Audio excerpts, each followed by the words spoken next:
Hello, welcome back to the show, guys. We have a great episode today. We're going to talk all about mobile homes, and I love mobile homes. I was telling Franco before we went live, like I want to really understand mobile homes. I remember reading a book on like this investor guy, and he would go and buy land. He would do land home packages, and I like that always stuck out. I wasn't really maybe owning a mobile home park would be awesome too, but I always thought about doing land home packages. So we're going to talk today all about mobile homes. Please welcome Franco Perez to the show, a mobile home expert who has spent the last decade on a mission to break the shame and stigma surrounding mobile homes. Franco's personal experience with the hardships of being a sole breadwinner in his family led him to discover the untapped potential of mobile homes as an effective pathway to home ownership for first-time home buyers. As the founder of Franco Mobile Homes, Franco and his team strive to provide affordable yet modern and contemporary home ownership opportunities to hardworking middle-class families. Join us as Franco shares his insights on mobile home ownership and how it can transform lives. I grabbed your bio or something, I put it in ChatGPT, and I said, write me a short intro, and it did. It did a great job. Oh, cool. I love it. That's what I use now. We can use ChatGPT for everything. It's pretty cool. Well, really appreciate that, Matt. So let's dive in. So let's rewind the clock and go back to like when you first discovered like mobile homes and like how did that come to be? Yeah, I guess to tell a short story, I mean, for me growing up, like I told you earlier, I grew up in the Philippines, then moved over here with immigrant parents. It was me, my younger sister, and my parents. And then something happened. My parents split up. My dad was the main breadwinner. He left. And I all of a sudden had to figure out how to survive, how to work and just provide housing and provide support for my younger sister and my mom, right? And I remember that being one of the hardest points of my life, because at every single month I was gathering as much money as I could just to survive, just to pay rent, just to pay the rent to the landlord, to the homeowner. And I remember reflecting and saying, why is it unfair for us? I feel like I'm a good person, but we don't really have opportunity. I'm in an area where you can either rent at $3,000 a month for a 1-bedroom, 1-bath, or you buy something at $1.7 million, right? And there's really nothing in between. And after going through that bad experience and getting out of that rat race and rent cycle, I ended up getting into real estate, became a real estate agent for a while, did a pretty good job at that, and then reflected again and realized that, man, I don't really like this real estate agent stuff. I feel like it's just catered around how do we help the richest people we know buy the most expensive real estate we can, and it just wasn't me. I really wanted to build something, even if it didn't help me financially. I wanted to build something that would help benefit people that were in my shoes that are currently going through that same rat race today, whether it's a teacher, a nurse, a family of low income that could just use a little boost up or advice or opportunity to build assets or wealth. I wanted to build something that would help low income families. So went around did government stuff. I really disliked how that worked. And then I came across mobile homes and realized that there's a lot of families starting their first piece of wealth building through mobile homes.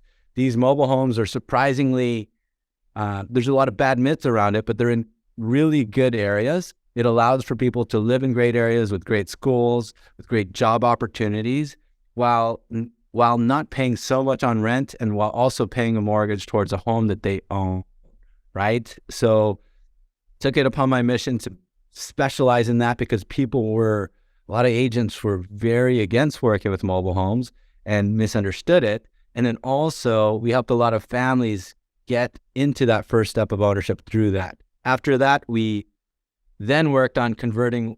Then I realized, why are these old single-wide homes here? We have a lot of families here that could benefit from making these bigger. So we converted a lot of these old single-wide 700 square foot homes. We turned those into huge 1,600 square foot, 3-bedroom, 2-bath, luxury style homes, right? Still in a mobile home park, still classified as a mobile home, but it's a much lower entry cost for a lot of these families. That's kind of the start of how I got into mobile homes. Then we grew from there. And with every family that we help, it just brought more energy to want to help more families. And now we're here today. So when you were doing that, were you just removing the old mobile home, or were you actually retrofitting the older ones, converting them into modern properties?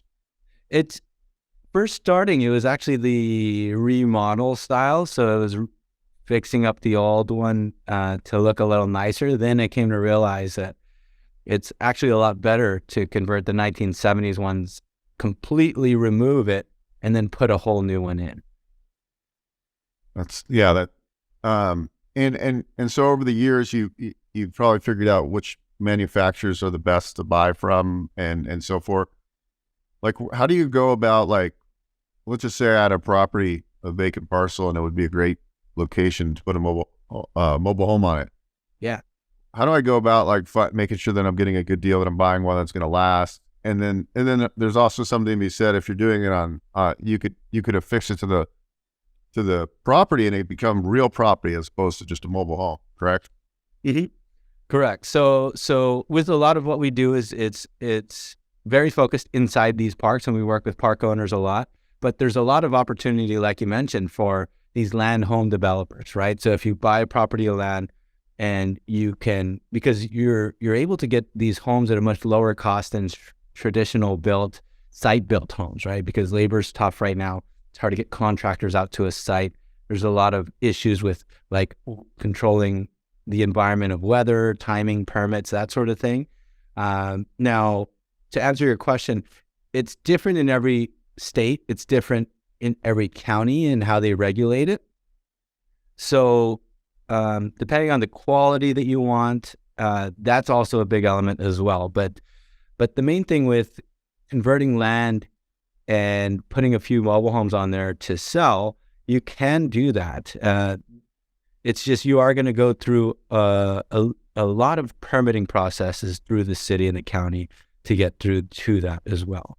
So I have worked with partners to build like 8-unit blocks of using mobile homes to set them as modular, where it's modular pretty much makes it technically real estate, right? So, and with that, we're able to save a lot on the time element and a lot on the construction element as well.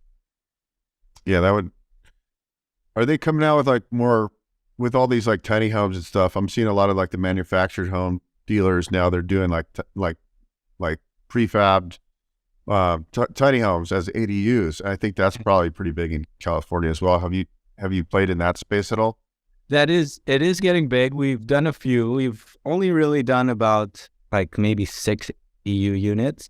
But housing is becoming a huge issue. So a lot of these counties have their quota of how they're going to be able to build housing for the population. So ADU, they're making it a lot easier for people to build these granny units or in-law units in their backyards, right? So just like kind of how you see tiny homes, we're building these homes that are a perfect square footage for a backyard. Usually it's about 600 to 1,000 square feet.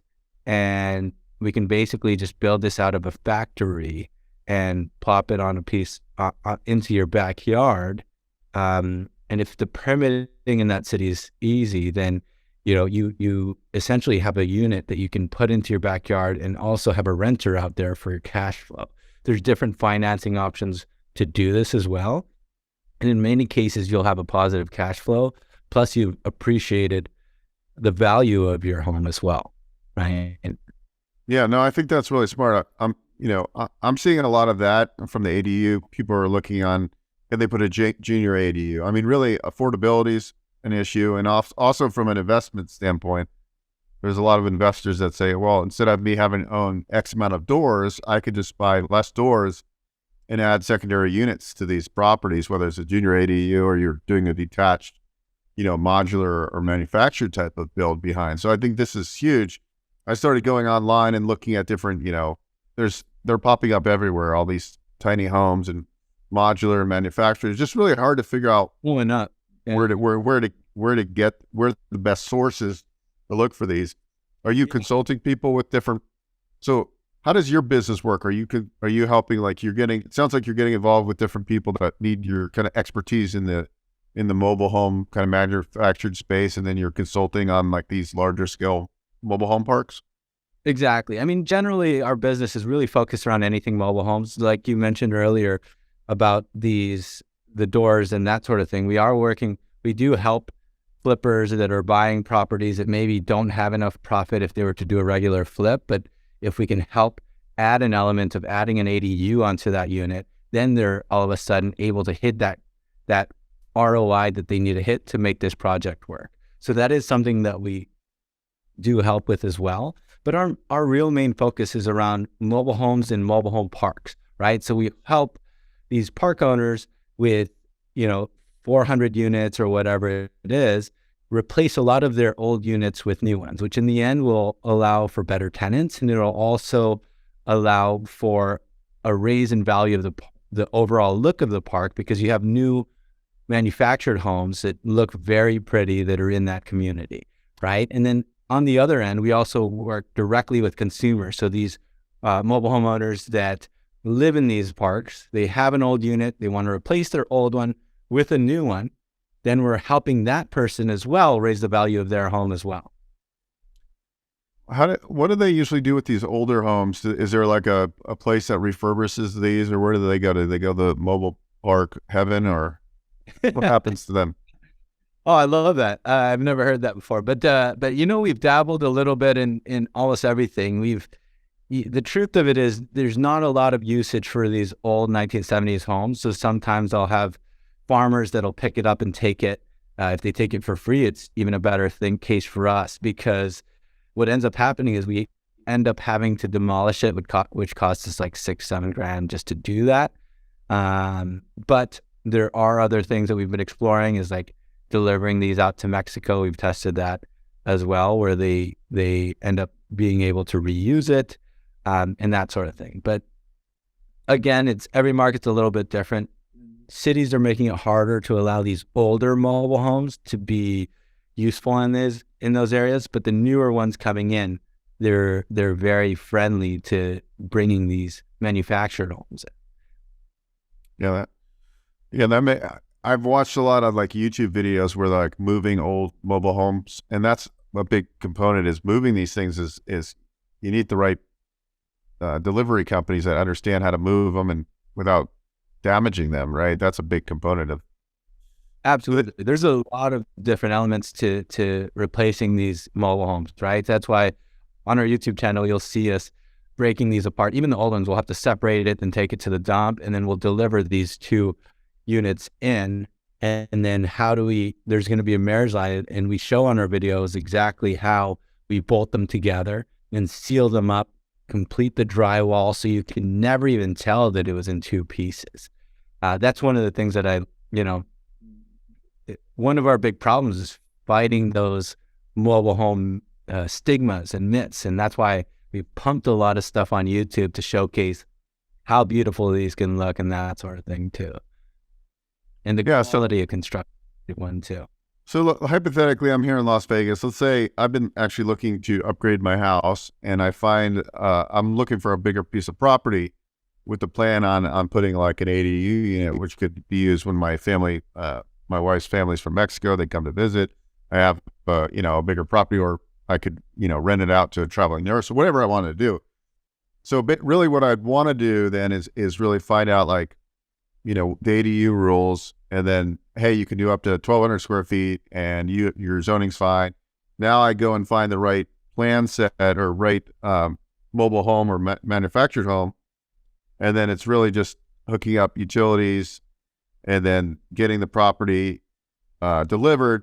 And when they come delivered, is that usually included with the full thing where they'll do the setup? And like if I'm buying it from a manufacturer direct, do they usually... don't set up construction crew for you. You'd have to find up a setup crew that will install it for you. That way, usually it's a construction crew that'll help you project manage these permits and that sort of thing. The builders and the factories themselves don't try to stay disconnected with the consumer as much as possible.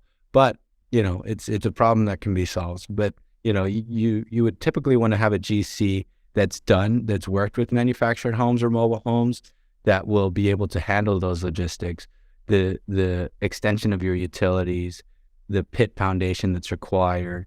They'll also be aware of the permitting required in that area. You can probably even go to the planning department to help you get referrals of people that have done this. Can you explain what a pit foundation is? So pit foundation is basically kind of like digging and excavating the dirt, setting a cement perimeter around exactly where this home is going to set. And that's going to be the foundation of that mobile home or that manufactured or modular piece, right? So that's the foundation that's there. And a lot of these manufactured homes, it's usually a steel I-beam and a pier setup. So they're actually on jacks and they're actually sitting on jacks on top of a base rock pad. But then you can't really tell because it has the skirting around it and it looks finished off nicely. But with every county, it's a bit different of what they require. There's different zones like flooding zones. There's, in high wind areas, they require a heavy tie down system and that sort of thing. But it's generally different in every state. And then, so I'd want to figure out here in Nevada and Clark County what they require for it to be considered real property, right? Because if I want to add value to my property to, increase the value on the appraisal, would want that ADU to be converted to real property, right? So then I get that extra 1,000 square feet, and they're not going to probably give you full value. I know that it seems like on ADUs and stuff, some of the problems we're having on the lending side is that some of the appraisers aren't recognizing that the value per square foot like they would on the primary house. Is that kind of what you're seeing? Yes, exactly. And it's kind of we're on an adoption phase right now. I'd say this year is kind of a transitional phase because everyone's kind of looked down on factory built housing and manufactured housing, whereas you'll see a lot of the government and lobbying and financing entities are now starting to see this as a high value item. They're now understanding that these are very well built. They're constructed on HUD code. Now, why should it be classified differently than a site-built home when in many cases these manufactured homes are actually built of higher quality, right? So we're in a phase now where everyone's kind of exploring and attention is actually leaning towards these manufactured housing. But, some counties are adapting slower than others. But, in both cases, it'll raise the value of the home, the future value of your home. Someone that's going to purchase, you and I know that people will purchase homes that have an unpermitted added bedroom, right? And they know that that's an issue, but people are willing to pay more, right? Yeah. But kind of the same element as this is like, if it's not technically real property, does it actually raise the value fully or does it raise it a little bit, right? Yeah, I mean, I think there's a huge emergence. You're seeing companies like Boxable. I think they're here in Las Vegas, and they're doing these. Close to you. I was just there. Yeah. So this is all really interesting. I mean, I get a lot of calls. So I'm on the financing side. I never financed mobile homes, but I understand there's like a couple lenders, through my research that are really good, where they'll just do home only, right? Uh-huh. That's like, what is it? C21. I can't think of the names. 21st mortgage, probably. Yeah. Who do your clients usually go to? Like the 21st mortgage when they're buying these? Yeah, I'd say so. I have a friend that's Land Home Financial. They're probably a good contact to work with if you're in Nevada, California. And with that, they help with the financing and stuff. Yeah, actually, one of the owners used to be my business partner, Dave Waite. His brothers own it, and then they started Land Home because they started doing the Land Home packages back in the day. Wait. They have a division, yeah. I think Brad's his partner, right? Yeah, Brad's his brother, Brad Waite, yeah. Oh, no way. Okay. So yeah, I'm actually working on a deal with. So Dave and I did a lot of when I lived in the Bay Area. We did a lot of. We had a company and we would do a lot of rehab loans for investors. Wow. Yeah, yeah. Dave and I are working on a big deal right now, actually, for a construction project. Oh, It's a small world, but they do have a. They're known for being able to, they lend in almost every state and have. But it always intrigued me, and as I was telling you before, we have Pahrump, which is like 45, 50 minutes from here in Las Vegas, and it's perfect because you can buy. So I see a lot of people that like this would be a really good option. They can't afford to live in Las Vegas. Hey, I can go buy a half acre, an acre parcel for 20 grand or 30 grand in Pahrump, and it's a 50,000 population. It's a good city. They can commute to work if they want to. They can own a home for, and these homes will last just as long as a site built home. And I think you're dead on. I think with the evolution of the way the world's going, these homes built in factories are going to be the way of the future because they're going to be able to streamline the process. They're going to be able to increase efficiencies in construction and take out a lot of the on-site slowdown and the GC part of that. And then all you really have to do is then, get it delivered, have the hookups, and then all the interior work. Do most of the when you're buying these mobile homes, do they usually come with like the kitchens, or is that finished work? That is everything almost done? Well, the bathrooms completed, the kitchen's completed, all the wet areas are already completed. All you really do on site is the flooring and drywall finish, the utility hookup, and then also the foundation. Now, with what you said about the evolution of this, it's so underrated actually how much this is a big need of ours. I mean, if you look at our country today, we have a lot of our labor workforce, the people working with the hammer and doing construction, they're all Gen X and boomers, right? And these people are in the age where they need to retire, they need to rest, they don't want to work anymore. And then now we have millennials and Gen Z entering the work industry. There's no millennial that I know that's excited about working with a hammer or that sort of thing. We're not getting enough people into the workforce of construction. That's where we're going to really have this big problem of the population growth, and we're not able to build at a fast enough rate. Now, if you look at the evolution of cars were only for the rich for a while until it was built on an assembly line because they were able to produce way more cars with less resources, less labor, and that's exactly what's happening in these factories. If you see in our videos, it's an assembly line of building a home from scratch, completely end to end, right? Kind of like Tesla building cars at a cheap rate and with their processes improved. These factories are beautiful things, and I wish you'd be able to go in. I mean, we should set a time and I could show you one of these factories. But if you go in here, you'll be shocked. The safety element of these workers, the efficiency of the workers, the drywall people can work right up against the home and have the tools right up next to them. And these homes are just running on this assembly line, and they're able to work on 6 homes at a time. An electrician can work on 6 homes at a time. Whereas if you do site-built housing, you have to transport labor and you have to transport a ton of resources back and forth. And then there's weather conditions. If there's a rainstorm, too bad, we got to wait, right? Now, these factory-built homes are how we're going to solve this problem of not being able to build at the rate that we're at. And there's so much more advancements. Other countries are already ahead of us, unfortunately. I have a friend that's in Europe, and they're using this already to build multiple level apartment buildings, right? And this is the future, whether we like it or not. Hi, this is Beau, host of the Investor Financing Podcast. Are you a real estate investor with properties and you're trying to figure out how to refinance or grow your existing real estate business? Need some clarity and a game plan for moving forward? I'm offering a free strategy call where we dive deep on your real estate investing goals. I'll help you come up with a strategic finance plan that will help you get to where you want to go. Whether you've got a portfolio of 30 properties or you're starting out with your first property, I have a framework that has helped many investors grow. If you're interested, book a call below in the Calendly link.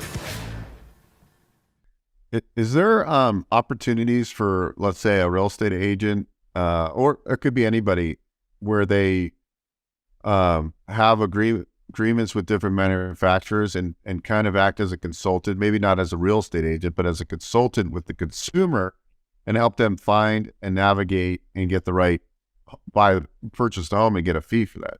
I mean, because it seems like if there's more people advocating and letting people know, hey, you can buy a condo, but that's not really what you want. Why not go buy a manufactured home?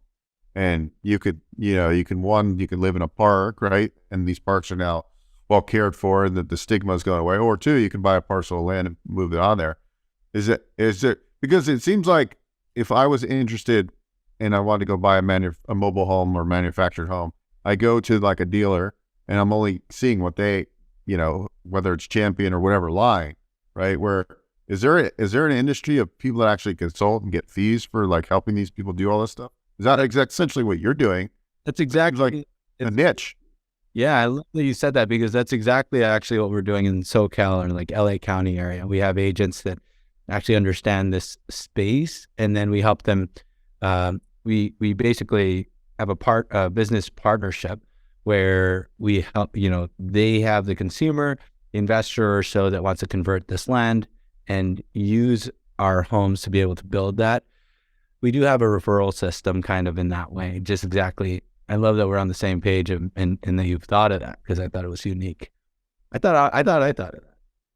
Yeah. Well, no, I was already thinking, I'm an idea guy. I'm like, you should come up with like a certification class and then educate people on the process. Okay. Like, and now you can start, here's a whole new business for you. You were just you're trying to sell homes, but there's 1,000 agents for every home buyer. Now you're separating yourself and you're going through our proven process where you help people actually, like, because nobody wants to do it. They think, oh, I don't want to get involved in mobile homes. I'm not, like it's a stigma. But the agents that understood it, and like, hey, I got a call. Hey, this guy, a lot of people here are going, hey, I'm going to Pahrump, but I can't find a house there. I'm going to just buy this acre parcel, but I don't know how to get a manufactured home there. There's a whole business, right? Like, because if you go to one manufacturer, you're going to get stuck with whatever they have versus like, I'd want to know like, okay, this model versus this model versus this model. What am I getting?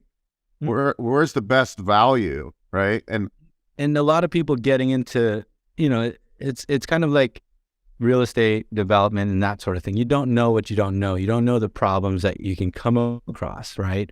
So that's where it helps to have a partner that has that experience and has that knowledge of what problems we have to look out for, what financial issues are we going to come across, what timeline issues are we going to come across. And we internally do have a system where we do that with different partners in different areas. So that's really cool. That maybe I should do that. Yeah, because I'm like thinking like, even for me, who's rehabbed houses, bought and sold. I'm a real estate broker in California, Nevada salesperson, and I have a lending company. But I don't know the first thing about mobile homes, right? Like I've watched some videos. I'm like, it seems pretty simple, but like when it came down to it, I don't know, like, am I getting a good deal or not, right? Like, and I don't know, like, who are all the good manufacturers, who to stay away from, who's had a lot of lawsuits. This is, I think I understand what you're doing. I mean, not only is it good for society, right? You're helping solve the affordability issue, but you're also creating a business, right? For people that can help grow, and it's a win-win for everybody involved. Because, other than that, I always worry. I go like, I do okay financially, and then I think about these hourly workers, and I'm like, how are they ever going to get ahead in life? How are they ever going to buy a home? I think there's some, even if you're renting the land underneath you, you own your home, right? Like there's something to be said about that. And the next generations to come, unless you're making a ton of money, it's going to be very hard to, especially in California, Northern California, to buy a house. Like they're pretty much going to have to move, And that's exactly what we built our business around, is that problem. And that issue is that, these working class families don't have opportunities to be able to own, right? Because in these areas, like you said, is like they either rent or good luck if you try to buy something, right? And so like even in Vegas, it's pretty difficult for these hourly people to buy housing, right? And this allows opportunities for people to get equity, to get tax incentives, and to spend less towards that rent. For example, like, yes, you're paying like you said, a third of your payment is going towards space rent to the park, but guess what? 2/3 of that is the mortgage, which part of that helps build your equity and builds your asset, and your net worth, right? And these are things that unfortunately I feel like we aren't taught in schools, and the middle class and low income families aren't taught the values of this. A lot of times we just feel like the world owes us, or the government's going to always support us, and the world owes us something, right? And we're always always only focused on career and career only, right? And then in the background, we don't realize that there's other areas of our life that if we focus on a little more, we'd be able to help build generational wealth for our families later down the line, right? Yeah. So, I've been online looking at real estate investments, in different states. I buy properties right now I'm buying some in Pennsylvania, and I own some property in Indiana. And I stumble on these smaller mobile home parks, and I'm like, man, these look like great deals.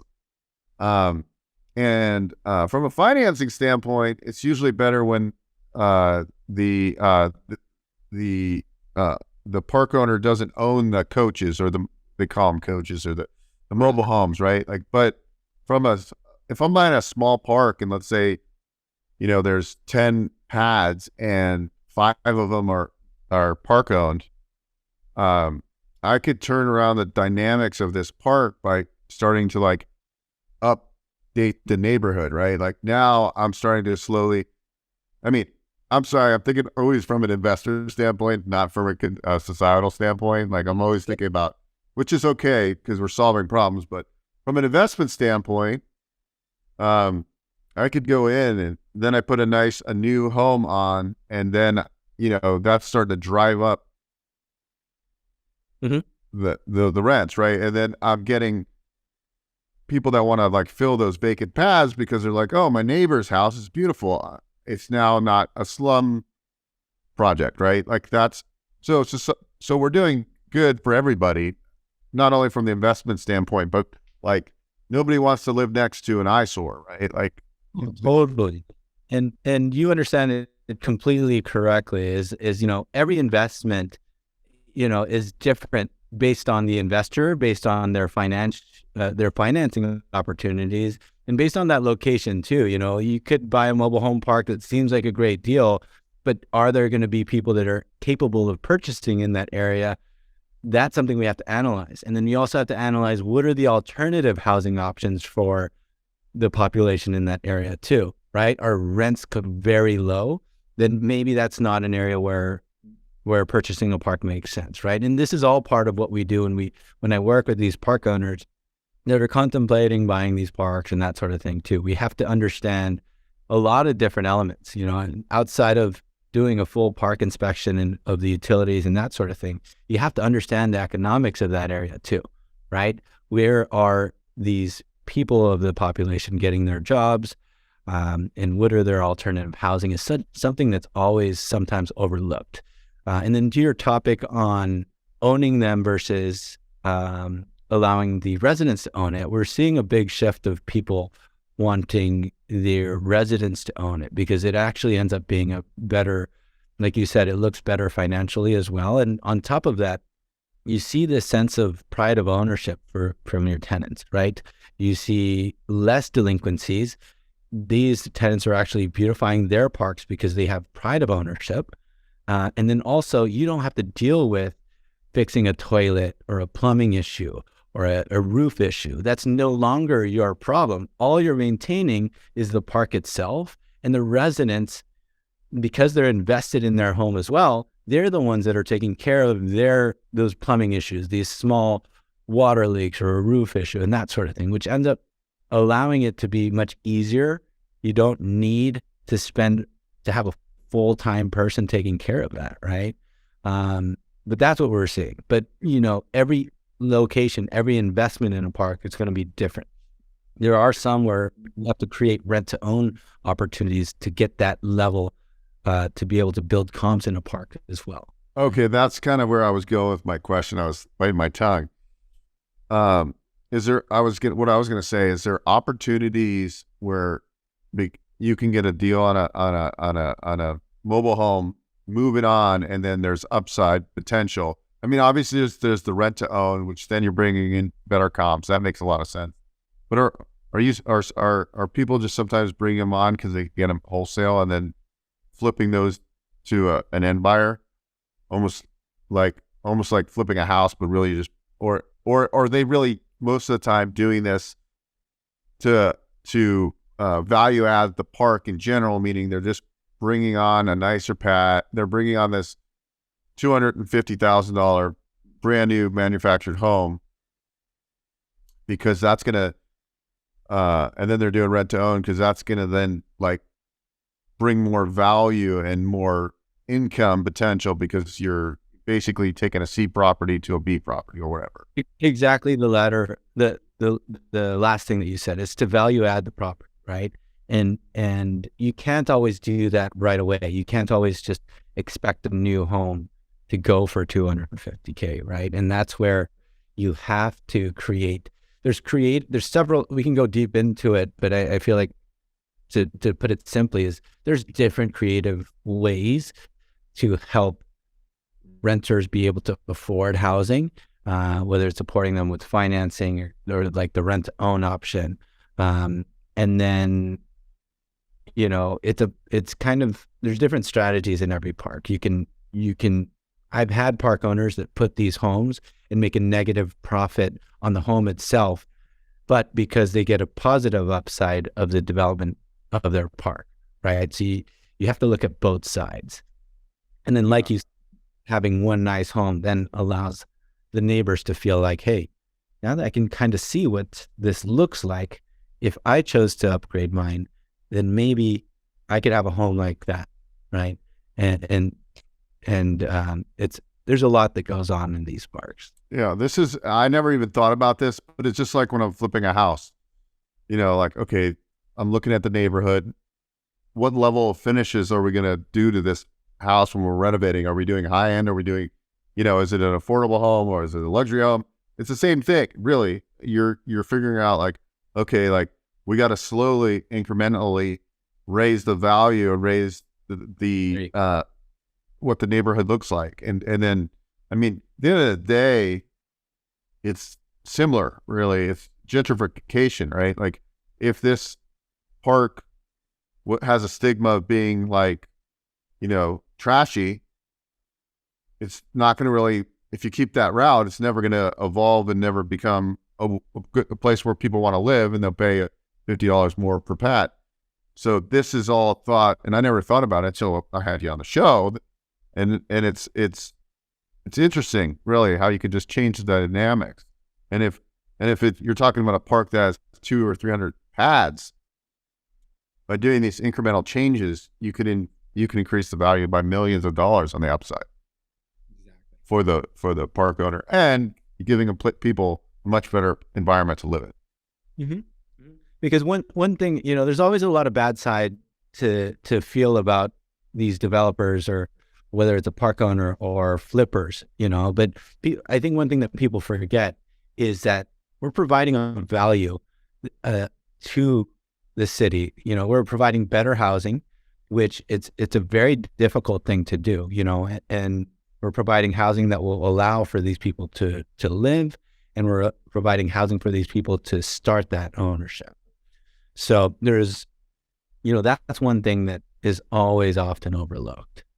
Yeah, I totally see this evolving, like over the next 5 years. This is going to evolve, like just how Chat GPT just evolved AI, and is like really, in my opinion, AI is like, for our era, is like internet from when internet started, right? Like it's going to be game changing. But for modulars, I think like the acceptance of this whole ADU, tiny house, prefab, modular, dome home kind of thing. Like, I think that this new generation is going to be a lot more acceptance. Like, a lot of people are like talking about house hacking and all this stuff. People are understanding like, hey, I need to buy a house. I'm going to go buy a duplex, and wait, it's got a big backyard. I'm going to put an ADU back there. Like, this is all happening because it's the only way a lot of people can get into real estate too, is being creative through house hacking. Or just, hey, owning a part. Yeah, there's so many options, man. It's crazy. I mean, how else are we going to be able to build homes at an affordable rate, right? And that's something that, like you said, it's going to take some time for a realization to realize the value of this and how big of a problem it is. But, at some point, people are going to realize that, shoot, it's so difficult to build these homes, and we have a process issue of how we build these homes. Unfortunately, with a lot of government issues, they really love stick-built homes, but we're hitting a lot of labor problems, and that's gonna show in the next few years. The cost of each unit is going to keep going up and up. So for investors, that's a beautiful thing, but in the end, we might end up with all these metro areas having home ownership being at such a high cost that it's completely impossible for the working class, right? And that's the trend that we're coming across. Yeah. Because at the end of the day, like I can work wherever I want, but somebody still has to hit the nail. Somebody still has to flip the hamburger. Somebody still has to, the world won't work if this doesn't happen. So you have to solve the affordability problem. And I think ADUs, manufactured mobile homes, are definitely the answer. And then, I think we'll see a transition of, when I interviewed Frank Rolfe, he's like, owns a lot of mobile home parks. I think his last name's Rolfe. But he was telling me, like, in the early days, mobile home parks, it was considered luxury. Like, they didn't have the stigma. And then he told me the whole like history of the mobile home park. But man, this is really eye-opening conversation today. Very exciting. And I can tell you're really passionate about what you do. Where can people find you and follow your YouTube channel and find out more about your services? Yeah, you can Google us at Franco Mobile Homes. All of our links are at www.franco.tv. That's where you can see like these prototype homes that we're building, these 12-foot high ceiling homes and that sort of thing. And really just to learn about it, right? Because like you mentioned, we face these stigmas because Hollywood and movies really make these mobile home parks look like you mentioned the slums, right? But the truth is like, these shouldn't be overlooked. This is something that's actually a beautiful thing for people. And that is what I'm passionate about, is sharing how this is helping people, whether it's investors or working class families, right? Awesome. Well, thank you so much for taking the time to talk to us. And I hope everybody out there has a new look at mobile homes, and maybe there's some opportunities in your own backyard for you, whoever's taken.